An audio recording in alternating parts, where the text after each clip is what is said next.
നമസ്കാരം, മാസ്റ്ററിംഗ് എഡ്യൂടെക്കിലേക്ക് എല്ലാവർക്കും സ്വാഗതം. അപ്പോൾ നമ്മൾ കഴിഞ്ഞ ക്ലാസ്സിൽ വേർഡിനകത്ത് വരുന്ന ഹോം, ഇൻസേർട്ട് ഈ രണ്ട് ടാബുകളെ പറ്റിയിട്ടാണ് പറഞ്ഞത്. ബാക്കി ടാബുകളെ പറ്റി ഇന്നത്തെ ക്ലാസ്സിൽ ഡിസ്കസ് ചെയ്യാം. അപ്പോൾ നമ്മൾ ഇന്ന് പറയാൻ പോകുന്നത് പേജ് ലേഔട്ടിനെ പറ്റിയിട്ടാണ്. പേജ് ലേഔട്ടിൽ വരുന്ന ആദ്യത്തെ എന്ന് പറയുന്നത് തീംസ് ആണ്. പേജ് ലേഔട്ടിൽ തീംസ് കൊടുക്കാൻ വേണ്ടിയിട്ടാണ് തീംസ് ഓപ്ഷൻ യൂസ് ചെയ്യുന്നത്. അടുത്തെന്ന് പറയുന്നത് മാർജിൻസ് ആണ്. മാർജിൻ സെറ്റ് ചെയ്യാൻ വേണ്ടിയിട്ടാണ്. ഇപ്പൊ നോർമൽ, നാരോ, മോഡറേറ്റ്, വൈഡ്, മിറോയിഡ് ഇങ്ങനെ പല ഓപ്ഷൻസ് ഉണ്ട്. അതുപോലെ തന്നെ മാർജിൻ നമുക്ക് കസ്റ്റം ചെയ്യുകയും ചെയ്യാം. പിന്നെ വരുന്ന ഇമ്പോർട്ടന്റ് ആയിട്ടുള്ള ഒരെണ്ണം എന്ന് പറയുന്നത് ഓറിയന്റേഷൻ ആണ്. ഓറിയന്റേഷൻ രണ്ട് ടൈപ്പ് ഉണ്ട്, പോർട്രേറ്റും ഉണ്ട്, ലാൻഡ്സ്കേപ്പും ഉണ്ട്. അപ്പൊ നമ്മളൊരു പേപ്പർ എടുക്കുകയാണെങ്കിൽ അത് നേരെ വെക്കുകയാണെങ്കിൽ അത് പോർട്രേറ്റും, അതുപോലെ തന്നെ തിരിച്ചു വെക്കുന്നതിന് ലാൻഡ്സ്കേപ്പ് എന്നും പറയും. ഇപ്പൊ പോർട്രേറ്റ് ഈ ഒരു ഇമേജിൽ തന്നെ നിങ്ങൾക്ക് കാണാം. പേപ്പർ ഇങ്ങനെ നമ്മൾ സാധാ ടൈപ്പ് ചെയ്യാൻ അല്ലെങ്കിൽ എഴുതാൻ ഉപയോഗിക്കുന്ന രീതിയാണ് പോർട്രേറ്റ് എന്ന് പറയുന്നത്. നമ്മൾ ചരിച്ചു വെച്ച് എഴുതുമല്ലോ സ്ഥലം കിട്ടാതെ വരുമ്പോൾ, അങ്ങനെയുള്ളതാണ് ലാൻഡ്സ്കേപ്പ് എന്ന് പറയുന്നത്. അപ്പൊ ഇത് ഇമ്പോർട്ടന്റ് ആണ്. ഓറിയന്റേഷൻ എത്ര ടൈപ്പ് ഉണ്ടെന്ന് ചോദിക്കാം. പോർട്രേറ്റും ലാൻഡ്സ്കേപ്പുമാണ് രണ്ട് ടൈപ്പ് ഓറിയന്റേഷൻ. പിന്നെ സൈസ് എന്ന് പറയുന്നത് പേപ്പർ സൈസ് സെലക്ട് ചെയ്യാൻ വേണ്ടിയിട്ടാണ്. ലെറ്റർ ഉണ്ട്, letter small, tabloid, ledger, legal, statement, executive, A3, A4 അങ്ങനെ പേപ്പർ സൈസ് നമുക്ക് ഇവിടുന്ന് സെലക്ട് ചെയ്യാം. പിന്നെ ഉള്ളത് കോളമാണ്. നമ്മുടെ ഓരോ പേജിനെയും ഡോക്യുമെന്റ്സ് എത്ര കോളമായിട്ട് ഡിവൈഡ് ചെയ്യണമെന്നുള്ളതാണ് കോളത്തിൽ പറയുന്നത്. 1 ഉണ്ട്, 2 ഉണ്ട്, 3 ഉണ്ട്, ലെഫ്റ്റ് ഉണ്ട്, റൈറ്റ് ഉണ്ട്. അതായത് നമ്മൾ എഴുതുന്ന ഡോക്യുമെന്റ് ടെക്സ്റ്റ് എന്ന് പറയുന്നത് ഒറ്റ കോളമായിട്ട് വരണോ, അല്ലെങ്കിൽ നമ്മൾ ന്യൂസ് പേപ്പറിലും ടെക്സ്റ്റിലും ഒക്കെ കാണത്തില്ലേ കോളം ആയിട്ടായിരിക്കുമല്ലോ ടെക്സ്റ്റ് ഡോക്യുമെന്റ് വരുന്നത്. അപ്പൊ അങ്ങനെ 2 കോളമായിട്ടോ 3 കോളമായിട്ടോ ഒക്കെ നമുക്ക് കോളം തിരിച്ച് ഡോക്യുമെന്റ് കൊടുക്കാം. പിന്നെ ഉള്ളത് ബ്രേക്ക് ആണ്. പിന്നെ ലൈൻ നമ്പേഴ്സ് ഉണ്ട്, ഹൈഫനേഷൻ ഉണ്ട്. അപ്പോൾ ഈ പേജ് സെറ്റപ്പ് എന്ന് പറയുന്ന ഓപ്ഷനിൽ ഏതൊക്കെയാണ് വരുന്നതെന്ന് വെച്ചാൽ margin, orientation, size, column, break, line numbers and hyphenation ഇത്രയുമാണ് പേജ് സെറ്റപ്പിനകത്ത് വരുന്നത്. ഇനി അടുത്ത് നമുക്ക് പറയാനുള്ളത് വാട്ടർമാർക്ക് ആണ്. വാട്ടർമാർക്ക് എന്ന് പറയുമ്പോൾ ഈ ഒരു ഇമേജ് കാണുന്ന കണക്ക് നമ്മുടെ ഡോക്യുമെന്റിനെ അഫക്റ്റ് ചെയ്യാതെ ഏതെങ്കിലും ഇപ്പം ഒരു ടെക്സ്റ്റിന്റെ പേരോ അല്ലെങ്കിൽ ഒരു ലോഗോയോ ഒക്കെ നമുക്ക് ബാക്ക്ഗ്രൗണ്ടിൽ കൊടുക്കണമെങ്കിലാണ് നമ്മൾ വാട്ടർമാർക്ക് യൂസ് ചെയ്യുന്നത്. ഇപ്പൊ എക്സാമ്പിൾ ഞാൻ കാണിച്ചു തരാം. ഇത് കണ്ടോ, കോൺഫിഡൻഷ്യൽ നടക്കുന്നത്. ഇത് നമുക്ക് ഡയറക്റ്റ് എടുത്ത് കൊടുക്കാം. അപ്പൊ നമ്മുടെ ടെക്സ്റ്റിന്റെ ബാക്ക്ഗ്രൗണ്ടിൽ എന്ത് വരും, ഇങ്ങനെ ഈ ഒരു ടെക്സ്റ്റ് വരും. അതുപോലെ തന്നെ വാട്ടർമാർക്ക് നമുക്ക് കസ്റ്റം ചെയ്യാം. കസ്റ്റം ചെയ്യാന്ന് പറഞ്ഞാൽ നമുക്ക് ഇഷ്ടമുള്ള ടെക്സ്റ്റ് നമ്മുടെ വാട്ടർമാർക്കായിട്ട് വരാം. ഇപ്പൊ ഇവിടെ കോൺഫിഡൻഷ്യലിന് പകരം ഞാൻ വേറെ എന്തെങ്കിലും ഒരു ടെക്സ്റ്റ് കൊടുക്കുകയാണെന്നുണ്ടെങ്കിൽ ആ ടെക്സ്റ്റ് ആയിരിക്കും വാട്ടർമാർക്കായിട്ട് വരുന്നത്. ഇപ്പൊ നോക്കിയേ കണ്ടോ, അപ്പൊ ഞാൻ കൊടുത്ത ടെക്സ്റ്റാണ് ഇവിടെ വന്നേക്കുന്നത്. ഇതാണ് വാട്ടർമാർക്ക് എന്ന് പറയുന്നത്. അടുത്ത പേജ് കളർ എന്ന് പറയുമ്പോൾ നമ്മുടെ പേജിന് കളർ കൊടുക്കാൻ വേണ്ടിയിട്ടാണ് പേജ് കളർ യൂസ് ചെയ്യുന്നത്. നെക്സ്റ്റ് എന്ന് പറയുന്നത് പേജ് ബോർഡർ. നമ്മുടെ പാരഗ്രാഫ് ബോർഡർ കൊടുത്ത പോലെ തന്നെ പേജിന് ബോർഡർ കൊടുക്കാൻ വേണ്ടിയിട്ടാണ് ഇവിടെ എന്താ ഓപ്ഷൻസ് ഉണ്ട്. ബോർഡർ സെറ്റിംഗ്സ് ഉണ്ട്, നണ്ണ്, ബോക്സ്, ഷാഡോ അങ്ങനെ ഉണ്ട്. അതുപോലെ തന്നെ ഇവിടെ സ്റ്റൈലുണ്ട്. ഏത് സ്റ്റൈല് ബോർഡറാണ് വരേണ്ടതെന്നുള്ള ലൈൻ നമുക്ക് സെലക്ട് ചെയ്ത് കൊടുക്കാം. അതുപോലെ തന്നെ കളറുണ്ട്, കളർ കൊടുക്കാം, വിട്ട് കൊടുക്കാം. അതിനുശേഷം നമ്മൾ പ്രിവ്യൂല് നമുക്ക് ഏതാണോ നമ്മൾ കൊടുത്തത് അതിന്റെ പ്രിവ്യൂ നമുക്ക് കാണാൻ പറ്റും. ഇപ്പൊ ടോപ്പ് മാത്രം മതി, ടോപ്പ് ബോർഡർ മാത്രം കൊടുക്കാം. അതല്ല ബോട്ടം മതിയെങ്കിൽ ബോട്ടം കൊടുക്കാം, ലെഫ്റ്റ് വേണം മാത്രം മതിയെങ്കിൽ ലെഫ്റ്റ് കൊടുക്കാം, റൈറ്റ് മാത്രം മതിയെങ്കിൽ റൈറ്റ് കൊടുക്കാം. അത് നമുക്ക് ഇവിടെ അഡ്ജസ്റ്റ് ചെയ്യാം. ഇപ്പൊ ഇവിടെ ക്ലിക്ക് ചെയ്യാന്നേ കണ്ടോ ടോപ്പ് പോവും. വീണ്ടും ഒന്നുകൂടെ ക്ലിക്ക് ചെയ്യുകയാണെങ്കിൽ ടോപ്പ് വരും. അങ്ങനെ നമുക്ക് അഡ്ജസ്റ്റ് ചെയ്തിട്ട് ബോർഡർ കൊടുക്കാം. അതിനുശേഷം ഓക്കെ കൊടുത്തു കഴിഞ്ഞാൽ ആ ബോർഡർ ഇവിടെ ഇൻസേർട്ട് ആകും. പിന്നുള്ളത് പാരഗ്രാഫ് ഇൻഡന്റേഷൻ. നമ്മൾ നേരത്തെ പറഞ്ഞല്ലോ, ഇൻഡന്റും സ്പേസിംഗും അഡ്ജസ്റ്റ് ചെയ്യുന്നതാണ്. ഇത്രയാണ് പേജ് ലേഔട്ടിൽ വരുന്നത്, മെയിൻ ആയിട്ടും വരുന്നത്. പിന്നുള്ള ടാബ് എന്ന് പറഞ്ഞാൽ റെഫറൻസ് ടാബാണ്. ഇതിനകത്ത് ഫുട് നോട്ട് ഒക്കെ ആഡ് ചെയ്യാൻ വേണ്ടിയിട്ടൊക്കെയാണ്.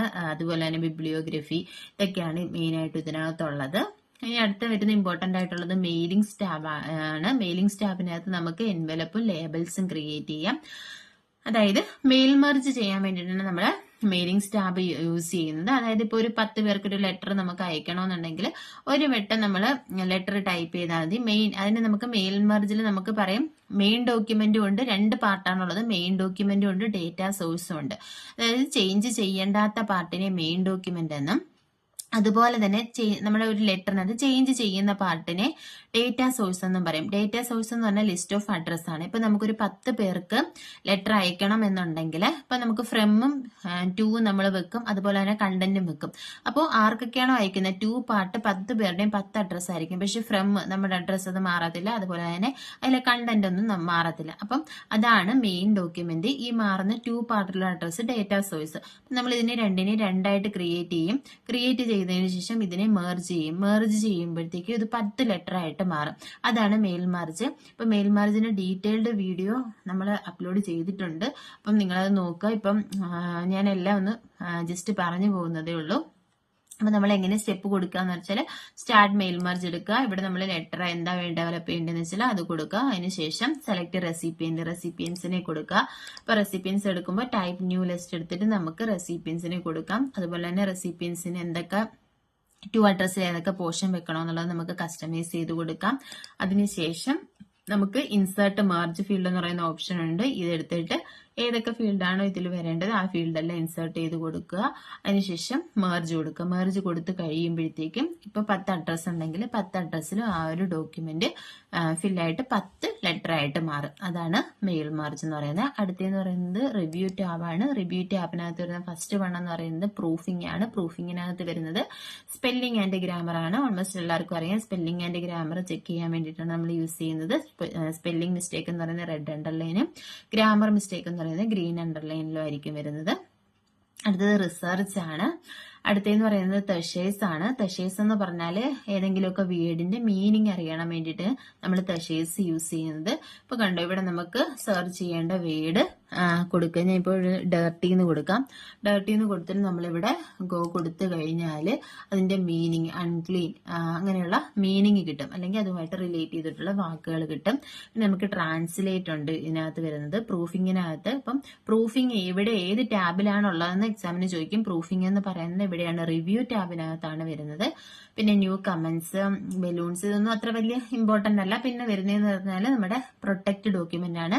ഡോക്യുമെന്റ് നമുക്ക് പ്രൊട്ടക്ട് ചെയ്യാം. അതായത് വേറെ ആരും ഇത് യൂസ് ചെയ്യാതെ നമുക്ക് പ്രൊട്ടക്ട് ചെയ്ത് വെക്കാം. പ്രൊട്ടക്ട് ഡോക്യുമെന്റ് എടുക്കുക. ഇവിടെ റെസ്ട്രിക്റ്റ് ഫോർമാറ്റിംഗ് ആൻഡ് എഡിറ്റിംഗ് എന്ന് പറയുന്ന ഓപ്ഷൻ ഉണ്ട്. അത് കൊടുക്കുക. അത് കൊടുത്തു കഴിയുമ്പോഴത്തേക്കും ഇവിടെ ഫോർമാറ്റിംഗ് റെസ്ട്രിക്ഷൻ എന്ന് പറയുന്നത് ടിക്ക് ചെയ്ത് കൊടുക്കുക. അതുപോലെ തന്നെ എഡിറ്റിംഗ് റെസ്ട്രിക്ഷൻ ടിക്ക് ചെയ്ത് കൊടുക്കുക. ഇതിനകത്ത് സ്റ്റാർട്ട് എൻഫോഴ്സ്മെന്റ് പ്രൊട്ടക്ഷൻ എന്ന് പറയുന്ന ഒരു ഓപ്ഷൻ ഉണ്ട്.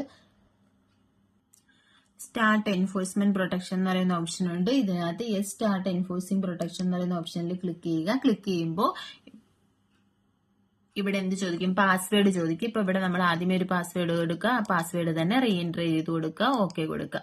ഓക്കെ കൊടുത്തു കഴിയുമ്പോൾ എന്ത് ചെയ്യും? ഇത് പ്രൊട്ടക്ട് ആയിട്ടുണ്ട്. ഇപ്പൊ ഇനി നമ്മൾ എന്ത് ടൈപ്പ് ചെയ്താലും ഇപ്പൊ കണ്ടോ, ഞാൻ കീബോർഡിൽ ടൈപ്പ് ചെയ്യുന്നുണ്ട്, പക്ഷെ അതൊന്നും സ്ക്രീനിൽ വരുന്നില്ല. ഇതാണ് പ്രൊട്ടക്ഷൻ.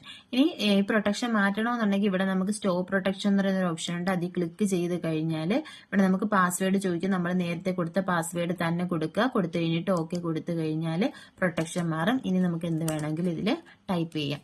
ഇതാണ് പ്രൊട്ടക്ട് ഡോക്യുമെന്റ് എന്ന് പറയുന്ന ഓപ്ഷൻ. ഇനി അടുത്തതെന്ന് പറഞ്ഞാൽ വ്യൂ ടാബാണ്. വ്യൂ ടാബിനകത്തുള്ളത് പ്രിന്റ് ലേഔട്ട്. ആദ്യത്തെ ഡോക്യുമെന്റ് വ്യൂസ് ആണ്. എത്ര ടൈപ്പ് ഓഫ് വ്യൂസ് ഉണ്ടെന്ന്? 5 ടൈപ്പ് ഓഫ് വ്യൂസ് ആണ് നമ്മുടെ വേർഡ് ഡോക്യുമെന്റിലുള്ളത്. പ്രിന്റ് ലേഔട്ട് ഉണ്ട്, ഫുൾ സ്ക്രീൻ ഉണ്ട്, വെബ് ലേഔട്ട് ഉണ്ട്, ഔട്ട്ലൈൻ ഉണ്ട്, ഡ്രാഫ്റ്റ് ഉണ്ട്. ഇത്രയുമാണ് മെയിൻ ആയിട്ടുള്ള വ്യൂസ്. പിന്നെ നമുക്ക് ഈ റൂളറിനെ റൂളർ മാത്രമല്ല ഷോഡ് ഹൈഡ് ഓപ്ഷൻസ് ഉണ്ട്. അതിനകത്ത് റൂളർ ഉണ്ട്, ഗ്രിഡ് ലൈൻ ഉണ്ട്, മെസ്സേജ് ബാർ ഉണ്ട്, ഡോക്യുമെന്റ് മാപ്പ് ഉണ്ട്, തമ്പനയിൽ ഉണ്ട്. റൂളർ തന്നെ നമ്മൾ ഈ കാണുന്ന ഇതാണ് നമ്മുടെ റൂളർ എന്ന് പറയുന്നത്.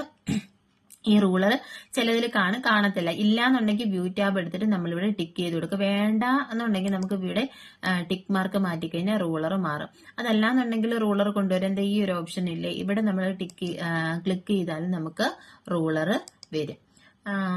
പിന്നെ നമുക്കുള്ളത് സൂം ആണ്. സൂം ഓപ്ഷൻസ് ആണുള്ളത്. ഇതിനകത്ത് സൂം ഉണ്ട്, 100%, 1 പേജ്, 2 പേജ്, പേജ് വിട്ട്, ഇത്ര ഓപ്ഷൻസ് ആണുള്ളത്. അപ്പൊ zoom in and zoom out. അപ്പൊ മാക്സിമം സൂം സൈസ് എന്ന് പറയുന്നത് 100%, മിനിമം സൂം സൈസ് എന്ന് പറയുന്നത് 10%. ഇനി അടുത്ത ഇതിനകത്ത് അറേഞ്ച് ഉണ്ട്, ന്യൂ വിൻഡോ ഉണ്ട്, സ്പ്ലിറ്റ്, അങ്ങനെ കുറെ ഓപ്ഷൻസ് ഉണ്ട്. പിന്നെ മാക്രോസ് ക്രിയേറ്റ് ചെയ്യാൻ വേണ്ടിയിട്ടാണ് മാക്രോ ഓപ്ഷൻ യൂസ് ചെയ്യുന്നത്. പിന്നെ നമുക്ക് ഈ വേർഡിന്റെ ഈ ഒരു ഇന്റർഫേസിൽ വരുന്ന എന്തൊക്കെയാന്ന് വെച്ചാൽ ഇവിടെ ടാബ് സ്റ്റോപ്സ് ഉണ്ട്. ടാബ് സ്റ്റോപ്പ് നമുക്ക് ഇവിടെ സെറ്റ് ചെയ്യാം.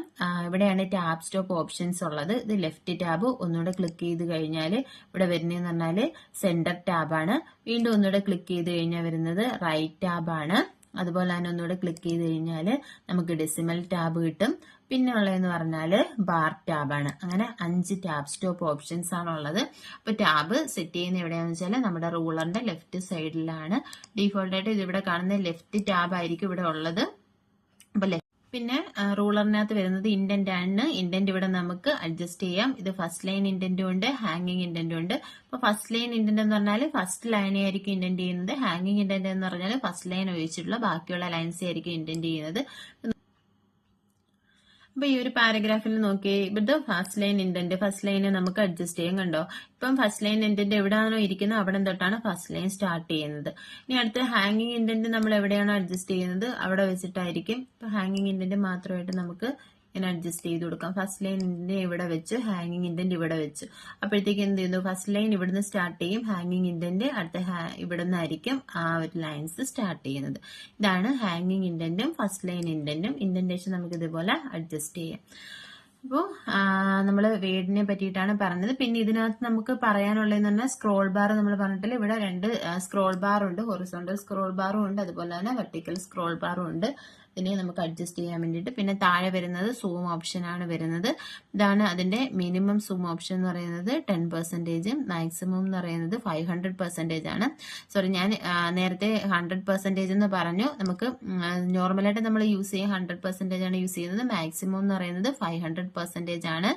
അപ്പം അതാർക്കും തിരിഞ്ഞു പോകരുത്. എക്സാമിന് ചോദിക്കുന്ന ക്വസ്റ്റ്യൻ ആണ് മാക്സിമം സൂം പെർസെന്റേജ് എത്രയാണെന്നുള്ളത്. അതുപോലെ തന്നെ ഇവിടെ വ്യൂ ബട്ടൺസ് ഉണ്ട്. നമ്മൾ വ്യൂസ് പറഞ്ഞു, വ്യൂസ് എടുക്കുമ്പോൾ ഏതൊക്കെയാണോ ഉള്ളതെന്ന് നമ്മൾ പറഞ്ഞതാണ്.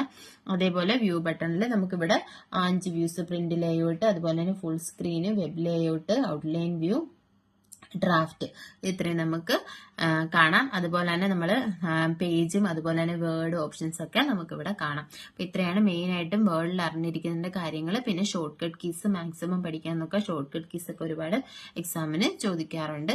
പിന്നെ ഏത് ടാബിലാണ് ഏത് ഓപ്ഷനാണ്, ഇപ്പൊ വരിക്കും ബോൾഡ് ഏത് ടാബിലാണ് വരുന്നത്, അല്ലെങ്കിൽ ബോൾഡ് ഏത് ക്ലിപ്പ് ബോർഡ് ബ്ലോക്കിനകത്ത് ഉള്ളത് ഏതൊക്കെയാണ്, അങ്ങനെയുള്ള. അത് ഈ ക്ലിപ്പ് ബോർഡ് ബ്ലോക്ക് എന്ന് പറഞ്ഞാൽ ഒരു സ്റ്റോറേജ് ഏരിയ ആണ്. ഇപ്പൊ നമ്മൾ കട്ട് ചെയ്യുന്ന സാധനം അത് ക്ലിപ്പ് ബോർഡിലാണ് സ്റ്റോർ ചെയ്യുന്നത്, കോപ്പി ചെയ്യുന്നത്, സ്റ്റോർ ചെയ്യുന്നത്. ഒരു ടെമ്പററി ആയിട്ടുള്ള ഒരു സ്റ്റോറേജ് ഏരിയ ആണ് ഈ ക്ലിപ്പ് ബോർഡ് എന്ന് പറയുന്നത്. അപ്പം അതും എക്സാമിന് ചോദിച്ചിട്ടുള്ള ഒരു ക്വസ്റ്റ്യൻ ആണ്. ഇപ്പൊ ക്ലാസ്സിൽ ഇഷ്ടപ്പെടുവാണെന്നുണ്ടെങ്കിൽ ലൈക്ക് ചെയ്യുക, ഷെയർ ചെയ്യുക, സബ്സ്ക്രൈബ് ചെയ്യുക. അടുത്ത ക്ലാസ്സിൽ വേർഡിന്റെ എക്സൽ, പവർ പോയിന്റിന്റെ ക്ലാസ്സുകളുമായിട്ട് നമുക്ക് കാണാം. താങ്ക്